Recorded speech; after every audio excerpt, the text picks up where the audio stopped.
Hi, and welcome back to Water Within Astrology. My name is Carly, and we are here today to talk about the upcoming Sagittarius full moon occurring on Wednesday, June the 11th at 3:44 a.m. Eastern Standard Time. So please adjust your time according to your location on the planet.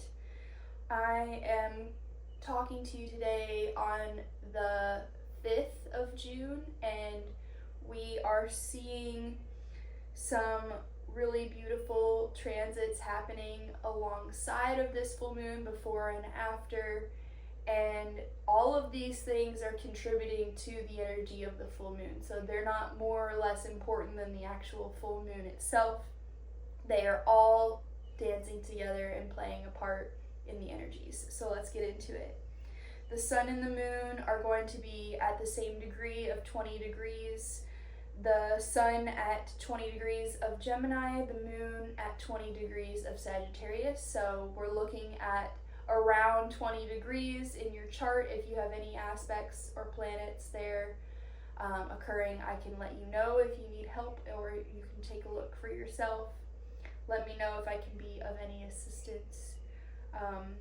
But so 20 degrees, we're looking at the end of the zodiac, of the end of the signs, the last 10 degrees, and we're also going to be looking at the first 10 degrees as well, because we have a lot of planets at the beginning degrees of signs, including Neptune and Saturn, which have both now moved into Aries, and they are at the first and 0 degree. The second degree is where Neptune is at in Aries. And so we are also going to be seeing Jupiter moving into Cancer, which is happening on the 9th, just a couple of days before the full moon. And so all of these planets being at the beginning points of the zodiac, or of the sign, is going to be activating our chart somewhere along the way. So looking at where we have those degree points is really important. You can get a free birth chart online. Just check out astroseek.com. And that's not going to tell you everything you need to know, but it's going to give you a starting point so you can start to get to know your own chart. So we also have Mercury that has just moved into Cancer. It will be moving on the 8th, so just again a couple days before this full moon is occurring. We have Venus moving into Taurus on the 5th, which is today, the day I'm speaking to you. And so all of these planets, Pluto at 3 degrees of Aquarius, Neptune 2 degrees of Aries, Jupiter at 0 degrees of Cancer, Saturn at 1 degree of Aries, and then Venus at 5 degrees of Taurus, and Mercury at 4 degrees of Cancer. All of these planets at the beginning points of signs. We're seeing things shifting into new territory, which means things are changing in the dynamics that we've been so used to. What's really wonderful, probably the best thing about this full moon, is that the two planets in the sky that we consider in astrology to be the benefic planets are both in places that they really enjoy being in, and they function well there. So Jupiter has just moved into Cancer, and that is Jupiter's exaltation, which means it can do all the things that Jupiter does very, very well there, and it can even go the extra mile, maybe, that it wouldn't normally go when it's in the signs that it rules, which is Sagittarius, and in traditional astrology, Pisces as well. And so because we have a Sagittarius full moon and it's ruled by Jupiter, and because we have the full moon which rules over Cancer, Jupiter is in Cancer, that's called a mutual reception. They're in each other's signs and they are really happy there. Not only is Jupiter really happy in Cancer by itself, but that mutual reception is also a really positive thing. Venus is that other benefic planet, and it has just moved into Taurus, which is one of the signs that it rules. So it's like it's entering into its own temple. It's coming back home after being in a place that it actually really did not enjoy being for a long time. When Venus was in Aries, we've had that going on for most of 2025. Venus was in Pisces, went into Aries, went back into Pisces. Now it's finally out of Aries and in its home sign of Taurus. And Taurus is that Venusian, grounded, simple life, pleasurable, abundance, sensual, feeling good, wants to feel good, wants to indulge in food that's good, wants to indulge in just lying in the field and enjoying life. And so when Jupiter is in Cancer, the reason it's in its exaltation when it's in Cancer is because Cancer is this sign that wants everyone to be taken care of. It wants everyone to have what they need. It wants everyone to have their needs met. It wants everyone to feel safe. It wants everyone to be nurtured. One of the key words for Cancer is nurturing. And Jupiter is that sign that it's the biggest planet in the solar system, and it wants to expand upon that feeling. It wants everyone to be taken care of. It wants you to always to feel that good feeling all the way, to go deeper and more expanded into that feeling of nurturing and feeling safe and feeling taken care of emotionally. Especially Cancer is a water sign. We're dealing with emotions. And then on the other hand, with this full moon in Sagittarius, we have it in a fire sign. Sag is a fire sign, and it is the fire sign that is most associated with, it's commonly referred to as like the campfire, like let's all sing Kumbaya and have a good time. Sagittarius loves to party. It's gonna be associated with hedonism in its shadow aspect. And it's like what really like lights you up, and that's any of the fire signs, of course. What is your passion? What makes you feel alive? What is especially with Sagittarius, this like thing that sparks this feeling of life is supposed to be lived in this spiritual and mystical way. And what is gonna spark something, a spiritual awakening, a spiritual transformation? Sagittarius is associated with teachers, gurus, mentors, what you might call the hermit in like this sort of text of, I'm gonna go off in the mountain and I'm gonna just live my life devoted to God, maybe a monk. And it is also this sign that has the tendency to seek more truth than the other signs do. So it's represented by the centaur, half man, half horse, and it is the archer. It has this bow and arrow that we say with Sag, it is this being that once it finds its place of aim, once it finally finds its goal and it takes aim and it shoots, it never misses its target. It always gets the goal. But that other shadow side of Sag can be like, I'm not gonna ever pull that trigger. There's a procrastination aspect to it. Maybe I'm too uncertain and I'm not focused enough and I'm not sure of that target. Maybe I'm lacking faith somewhere with Sagittarius.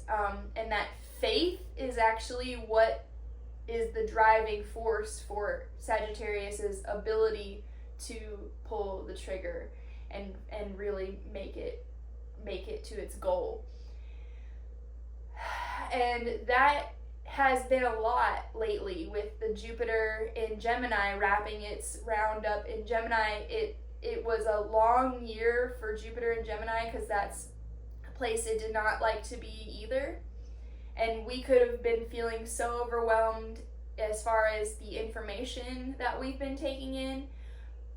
overwhelmed in how many tasks and how many projects we've had to juggle at once, how many different, plans and schedulings and, social gatherings and all these different things. Whatever it was, we were doing a lot, and it could have been very overwhelming.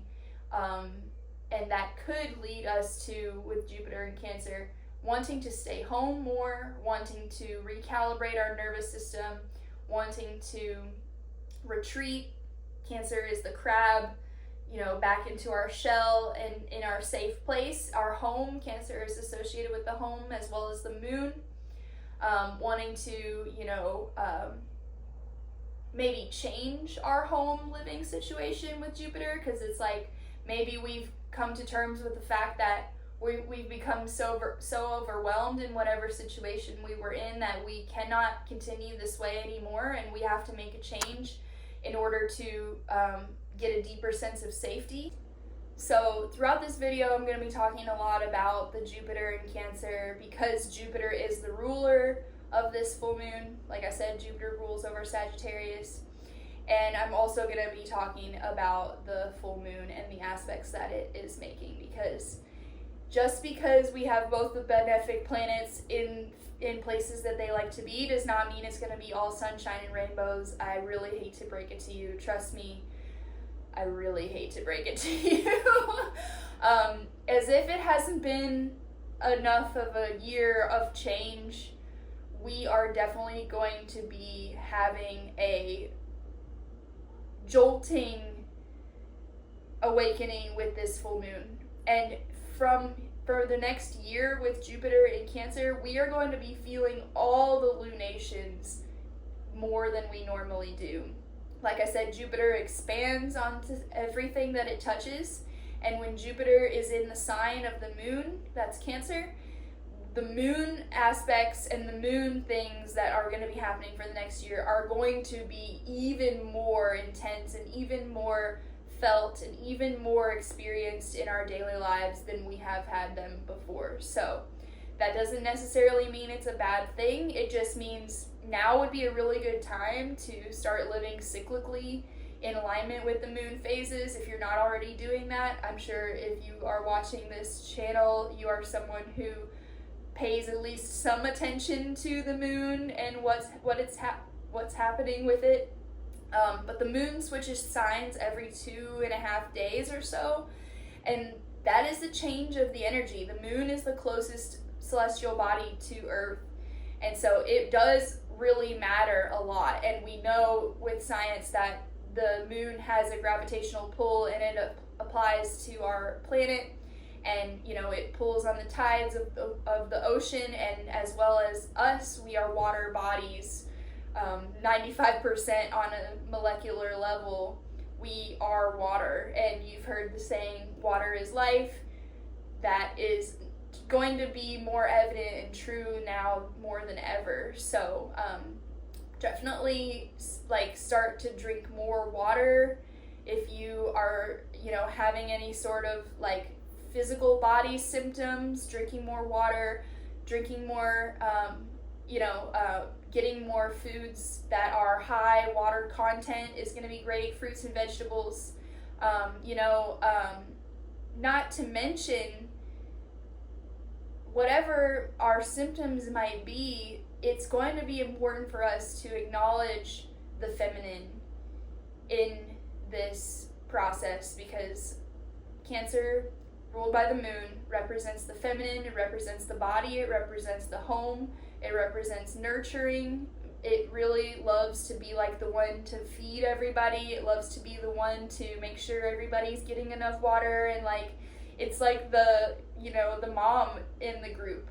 It is the mother in the zodiac. So and it is going to be really important for us to learn how to have a better relationship with rest, because the moon is this receptive and reflective body rather than opposing the sun, which is that more doing, action oriented, and more of a a penetrative energy rather than a receptive energy. That's what we mean when we talk about masculine and feminine bodies in the sky. We're not talking about gender, we're talking about the type of energy that we're working with, yang and yin, or you could say. So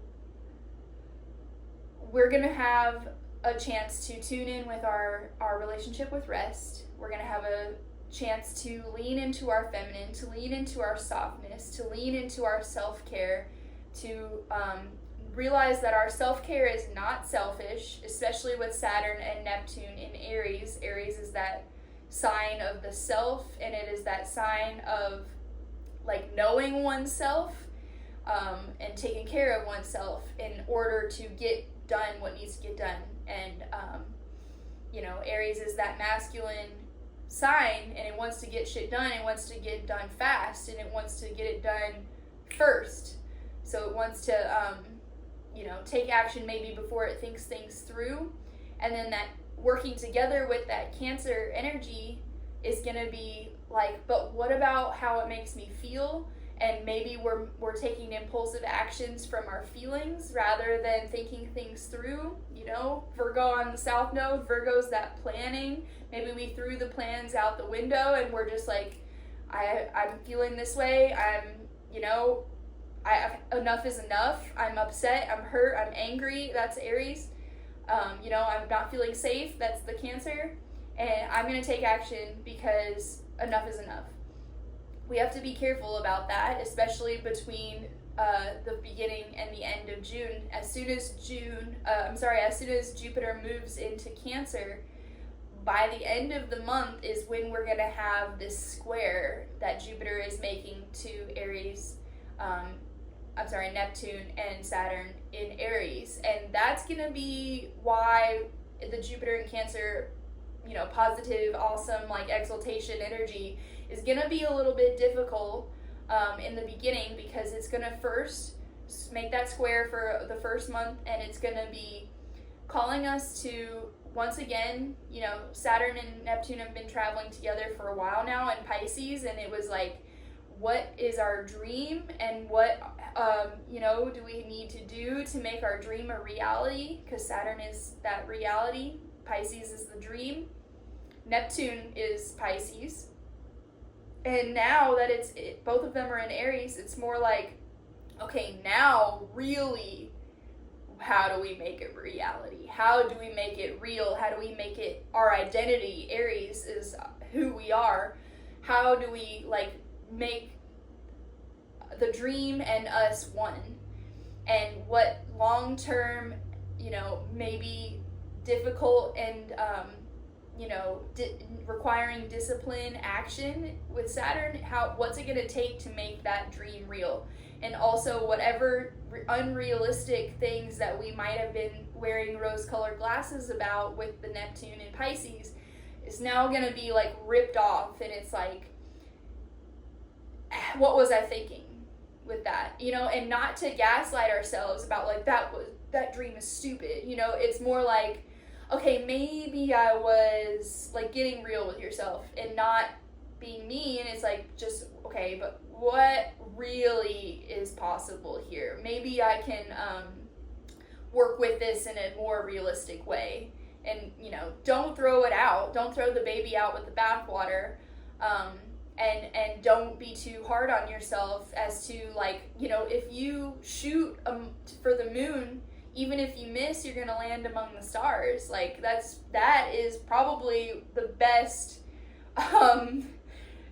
phrase for this full moon, especially with that Archer energy with Sagittarius. It's take aim and shoot high and dream big, and don't settle for something that doesn't make you feel safe, that doesn't make you feel like your needs are being met, that doesn't make you feel like you're alive, your life is invigorating. And don't sleep on your dreams, and don't let your life pass you by in autopilot mode because you were too afraid or too this or that, procrastinating about your dreams. Your life is now, and if you want it, if there's like burning desire within you to do something, that is a soul desire that is really beautiful, and it's there for a reason, and your soul is not going to rest until you have done something about it. And if there are symptoms that have been coming up for us, maybe that's a sign that our soul is living out of alignment, and it's been forced to live in this way that is soul sucking instead of soul fulfilling. And that's been a huge theme for this year. Is like, where have we like become so numb to where we've been, where we've normalized, suffering, and where we've normalized settling and normalized, just doing the 9 to 5, just going through the motions, just doing the mundane things. That's another South Node Virgo thing. It's like the mundane is actually allowed to become mystical, and like we can have a mystical and magical and spiritual experience every single day, even in the mundane. And if we're not there, we got to get there, because our life every single day is precious, and every single day we deserve to feel alive and to feel that sense of safety, that sense of feeling like you're part of some mystical experience, because that's what we're all here having together. And like whatever we have to do to get there, because fire Sagittarius full moon is about action, and shit's about to get shooken up too, because we actually have 4 squares happening around this full moon. First, we have Venus is going to square Pluto on the 9th, 2 days before, like I said, that day that Jupiter moves into Cancer. Venus squaring Pluto is going to be like, maybe relationships have to end. Like, maybe there's money matters that are coming to a point where it's like, all right, that's enough is enough. We're ending this. Like, what about, what feelings have we been pushing down that, now have been living in that underworld realm of Pluto, and now it's coming up, and it's like, you are going there. You are going to those deep emotions. You are going to feel it, to heal it, because Pluto is all about whatever's happening that feels very hard and feels very much like a part of you is dying. It's acting as compost for the new life to be reborn. It's always gonna come back as new life. It's the regenerative planet, and it's, with Venus, it's the emotions and the feelings, and it's like, maybe we have to get kicked out of our comfort zone in order to go through whatever process is birthing the new. And Cancer wants to stay in that comfort zone, but ultimately it is going to make the choice to keep itself safe, even if it means leaving its comfort zone temporarily, so that it can go and find a better place that exudes more pleasure and exudes more safety and more nurturing, more feeling of belonging. Cancer is about connection, right? The mother and the baby connected by the umbilical cord. And what wounds have we had from our birth experience? What wounds do we have with our mother? What wounds do we have with the feminine within us? All of these things could be coming up, and it's really deep and intense and beautiful and healing, and emotional and blah, everything. So even though it hasn't even happened yet, I have just like, this is happening in my first house, this Jupiter in Cancer, and it is like a tidal wave of emotions. And like, yes, I'm premenstrual, but like, period. That's not an excuse for anything. Everything is happening and according to the divine plan. And everything that's coming up for any of us is meant to be felt, meant to be seen, begging to be seen, begging to be felt, because we're done pushing it down. We're done hiding in the comfort zone. The comfort zone could be something like the feeling of, after you have gotten in the bath, you turn the water on and it's so hot and it's so nice at first, the water's running, the bath is filling up, but then like once the bath is full, you turn the water off. You sit in there for a while, you maybe start to sit in there a little bit longer than you need to, and then the water starts getting not hot anymore, and you start to get pruny, and you start to like, maybe your neck starts hurting because you got your neck all cranked to sit in a certain way in the tub, and maybe you've been in the tub so long that it's like, oh my gosh, now I have to get up and out of it, and as soon as you get up, it's gonna be like this shock to your body because you're out of your warm bath, you're exposed, you're naked, you gotta hurry and grab your towel, you gotta like get up and do the rest of your routine or whatever it is, and it's like, sometimes it really would feel more comfortable to stay in the bath, but after a certain point, it starts to get so uncomfortable, it's unbearable, and we could be at that point now, and good luck to everybody in whatever we're dealing with. Like, please know that you are not alone. Please know that even if just this is the only form of connection that you feel you have to anyone, know that you are not alone, and this astrology is intense, and it's powerful, and it's emotional, and it's meant to heal us. It wants to heal our deepest wounds. It wants to go into those places that need nourishing the most, into our inner child wounds. It goes into all of that stuff. Okay, so that's the Venus-Pluto. That's happening just a couple of days before the full moon. We also have Mercury square Saturn on the same day. So Mercury square Saturn is going to be, where do we need to alter our daily life in order to get to those long-term goals? Where does the discipline need to come in? Mercury in Cancer, maybe what self-care needs to be implemented into our daily habits in order for us to reach that higher goal, for a greater feeling of like, yeah, I'm awesome. Saturn in Aries is like, I love myself. I know myself really more. Saturn's not really the lovey type, but Cancer is. So like those two working together is like, I want to love myself more. I want to take better care of myself. How do I need to change here? What's coming up?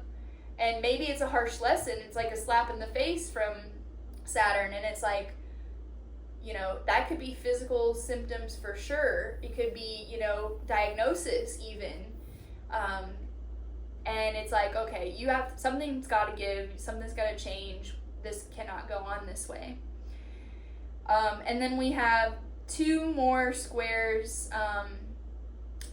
Really, I mentioned the Jupiter square Saturn and Neptune, and talked about that for a moment. And then that's the 15th, so 4 days after the full moon.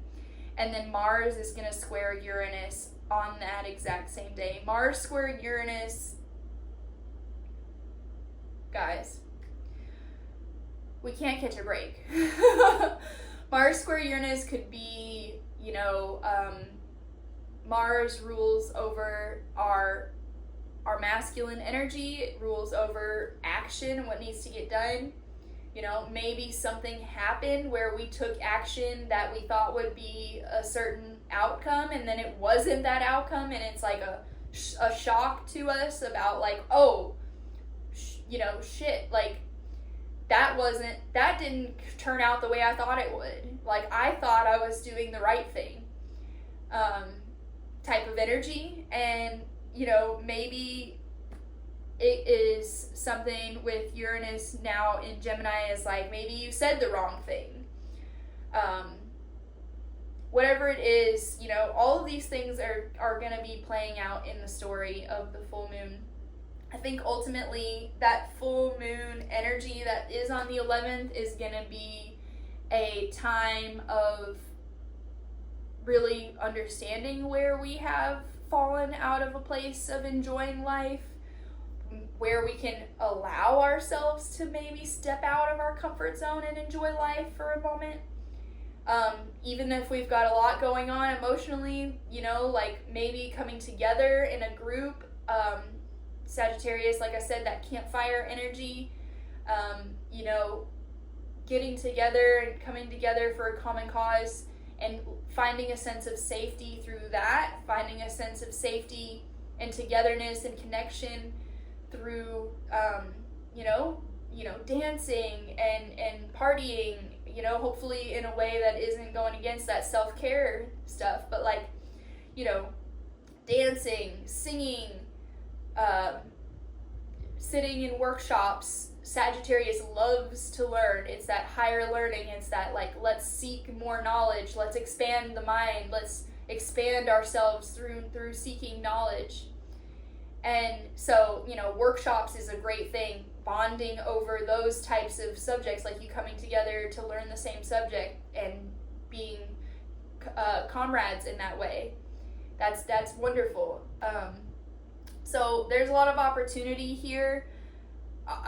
Jupiter is the planet of opportunity. Jupiter is the planet of optimism. So maybe there's a sense of optimism that is restored within us after we've been through a lot and we're continuing to move through a lot.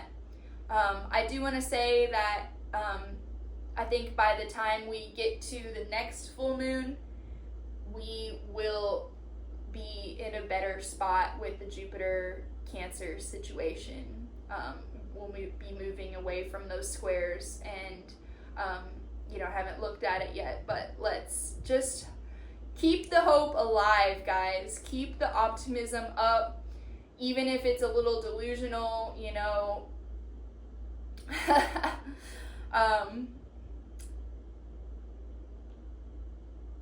So that's what I have for you today. I want to leave you with a quote as well that I thought was really perfect for this full moon. It says, "To be soft. Do not let the world make you hard. Do not let the pain make you hate. Do not let the bitterness steal your sweetness. Take pride that even though the rest of the world may disagree, you still believe it to be a beautiful place." And that's Kurt Vonnegut. So let's draw a card. We're going to use our Oceanic Tarot for the Jupiter and Cancer moment because Cancer is the crab. The moon rules over oceans and water. Mermaids is normally what we're thinking of when it comes to that. It's that's the feminine mermaids. So what card do we need from our beautiful Oceanic Tarot today for this full moon in Sagittarius energy? Let us know what card we need. Beautiful Oceanic Tarot. Okay, we've got the King of Cups. I feel that right away. So cups are representing the emotions. It is representing, again, that feminine, that vessel, the womb space, if you will. And the king, of course, is Aries. He's number one. He's really, Aries is not the king of the zodiac. Leo is, because the sun is supposedly the most amazing planet, even though it's a star, you know what I mean. So let's check it out. Let's get to the bottom of this. King of Cups, the key word here is understanding. There we go. Another few key words are fairness, empathy, sensitivity, loyalty, maturity, commitment, and honor. This king has integrity, honor, and sensitivity, and is devoted to his friends, his family, and his career. When he makes a commitment, he is loyal for life. He may be distant at times, since he feels everything deeply, but may not show it. As the U card in this reading, which is what we are, this king indicates that we should balance empathy with others with fairness to yourself, period. He also represents the ideal male partner. Venus and Taurus. Venus is happy in Taurus. Taurus is more about self-worth, though, rather than Venus also rules Libra, and Libra is more of that relationship sign, romantic relationships, romance, but it's not ruled out. So maybe there's some potential for meeting a new partner out there with this full moon, depending on your chart, your placements, all the things. The advice is to follow your emotions, but don't feel you have to explain your feelings. Trust that you are right. Booyah! Okay, and then we're gonna pull a rune as we always do. By the way, Cancer, or I'm sorry,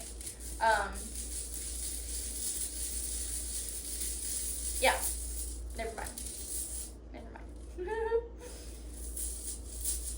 Which rune do we need? Shake it up, shake the energy. Which one do we need? Okay, so it's the B one. I don't know if you guys can even see that. Oh, beautiful, beautiful, beautiful, beautiful, beautiful B. Yeah. One disclaimer with Jupiter and Cancer is that if you have major Cancer placements, you could very well be getting pregnant with Jupiter and Cancer. Jupiter expands, could be expanding the waistline. Jupiter, could mean that you're gaining weight. It could mean that you're getting pregnant. There's a lot of things it could mean. But Cancer is the mother, like I said, very, very good chance of pregnancies for any major Cancer placements here. The B stands for Berkanen, birch tree, birth, liberation, growth, sustenance, and fertility. Boo-yah. Coming through. The divination is going to be really real with Cancer, with Jupiter and Cancer. Cancer rules that intuition, it rules that mystical, I can't explain it logically, but you just know it is a thing, it could be a really beautiful time for us to go into our intuition, to expand on our psychic abilities. Just saying, it's gonna be a mystical time. It's gonna be a beautiful time for the rise of the divine feminine. It's gonna be, we're already seeing beautiful things happening in the world, such as this boat that's going to Gaza that is called the Madeleine. Sure, it's called the Madeleine. What does that sound like? That sounds like the Magdalene to me. We're gonna be seeing for the next year, Jupiter and Cancer, this revolution of the divine feminine, and we're gonna see this expansion and this huge burst of growth in the feminine aspects of the world, and how we're going to be really seeing and coming face to face with how disconnected from the feminine we have been, disconnected from the earth, disconnected from our own emotional awareness and intelligence, our own ability to be soft and rest, like I said.